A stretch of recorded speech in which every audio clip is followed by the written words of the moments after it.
Si Jesus minsan nagsabi ng ganito, "The kingdom of God is here." Pero minsan, parang future pa. So, ano ba talaga? Alin ba talaga? The answer is both.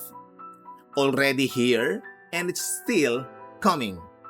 Parang sunrise.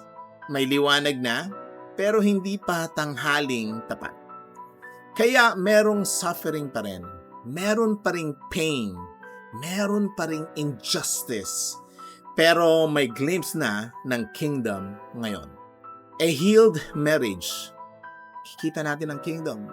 A restored family. Nandun ang kingdom of God. A changed heart. A prodigal son coming home.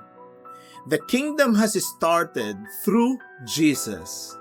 At alam mo ba, one day, it will fully fill the earth.